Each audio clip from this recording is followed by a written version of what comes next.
So, hello, Tijana. Hello po. Good morning. And today, tuturo ko sa inyo yung about sa condition nyo, which is the scoliosis. So, ito.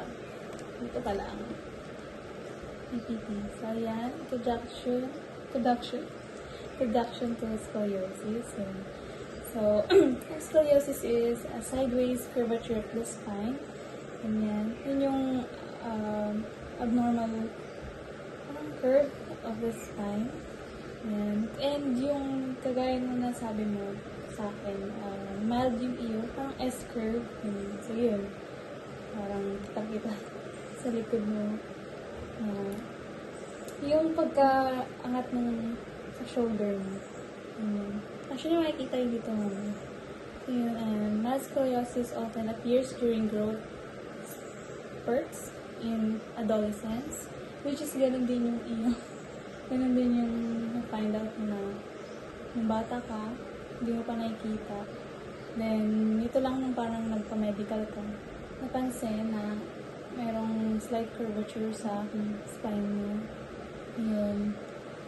Pero ano naman, early management and healthy habits can prevent progression. So, ayun, total mild naman ngayon. Ituturo ko sa iyo mamaya yung ano yung pwede natin gawin na exercise, ganyan, or yung daily routine mo para hindi lumala.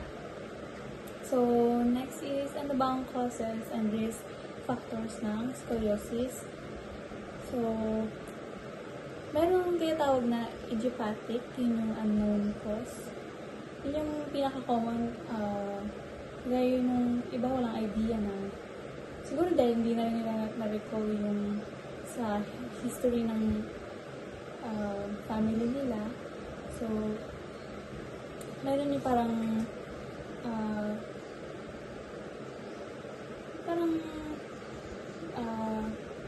bigla na lang sila nagkaroon ng scoliosis. Tapos, congenital, present at birth. So, yung sa'yo naman, I think hindi. Kasi sabi mo ng bata ka, ngayon mo na nakita na yun, bata ka, wala pa naman.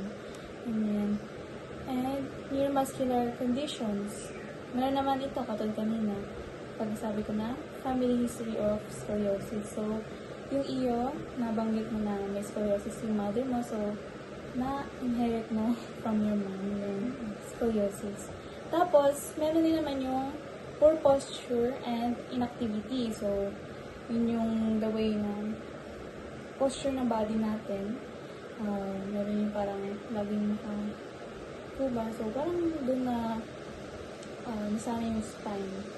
So, nagkaroon ng scoliosis. So, next is importance of posture. So, proper posture reduces strain on the spine. So, maganda rin na bata pa lang, dapat alam na or tinuturo na yung proper posture, good posture yun para mas ma-prevent yung yun nga, yung pag-curve ng spine. Tapos, ayan, helps in slowing down the curvature progression and promotes muscle balance and spinal alignment. Tapos, next is signs and symptoms.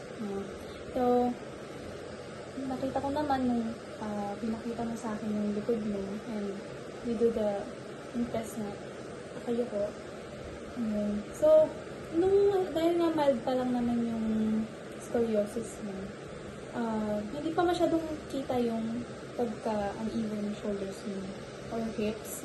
Pero, kumbaga, pag titignan talaga na mabuti, meron uneven na yung shoulder mo. Yung visible curve in the spine, ito hindi pa masyado. Pero nung yumuko ka, doon ko nakita doon na, hindi pala, kahit hindi ka nakayo, nakita ko yung yung slight lang na, slight na S sa likod mo. Ganyan. Back pain or stiffness, ayan, nabanggit ko rin sa akin, nag-interview tayo na, minsan nakakaranas ng back pain, ganun, dahil sabi mo nga, sa pagkagising mo, ganyan, sa position siguro magtulog, ganyan.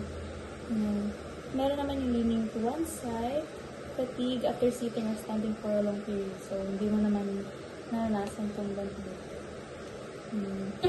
So, next, daily habits to prevent progression. So, ito na. Ang may tuturo ko sa'yo. So, practice daily back stretches and scoliosis specific exercises. So, meron din ako sinend sa'yo na link ng parang proper stretching para sa iyong back. Ganyan. And next is avoiding slouching. Maintain neutral spine alignment. So,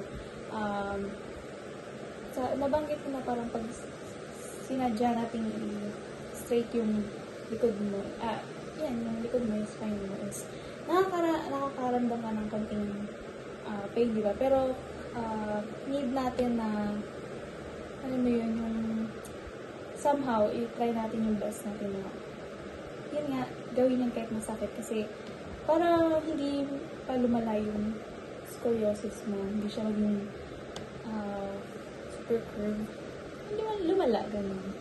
And use ergonomic furniture, yan.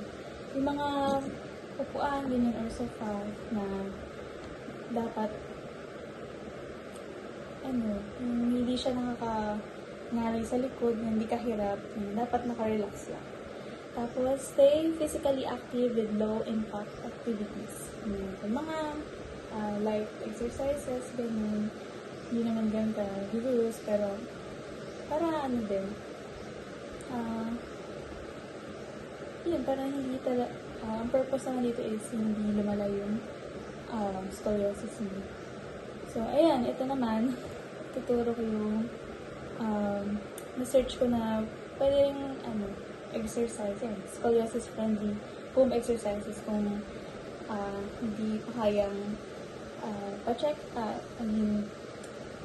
kasi lang naman mild pa lang naman yung scoliosis mo. So, ayan. So, meron daw dito yung cow cat stretch. Yung gano'n yun. Yung, pakita ko, kasi ganun.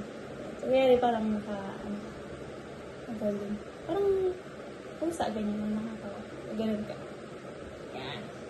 Tapos, yung wall angles, yung sa may pader. Child's pose, yun yung yeah. Ayun, alam mo pala.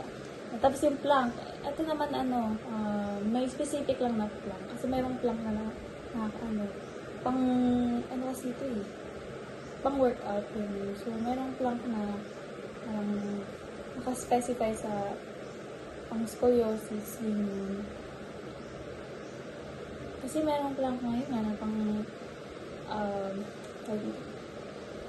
workout na feeling ko mas sasakit yung sa likod mo and hindi siya makakatulong sa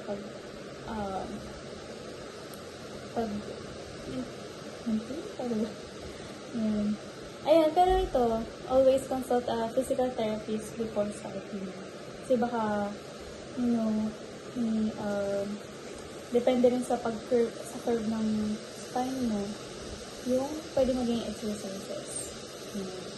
So, ayan, last is, evaluation and commitment. So, so, ito siguro yung parang natin. It's a goal din. So, patient will state 3 habits to prevent scoliosis progression. And patient will demonstrate 2 safe back exercises and commitment to daily posture awareness and exercise. So, ayun. I hope may matutunan ka sa teaching ko. Yan. Nahiya po siya pakita dahil namamaga pa daw ang kanyang pisngi. Hindi siya makasalita. So, ayun. Itong exercises, parang pwede natin gawin. And, ayun, ano pa ba? Ito, yung mga habits. Kasi napansin ko na minsan na pag nasa bed ka, doon ka gumagawa ng schoolworks mo, pansin ko naka-tuba ka. So, ito, sana mag-highlight sa atin ito. So, yun lang. Thank you for listening natin. So, yun lang po ang teaching ko with my patient. So, Yeah. So, yun lang. Thank you.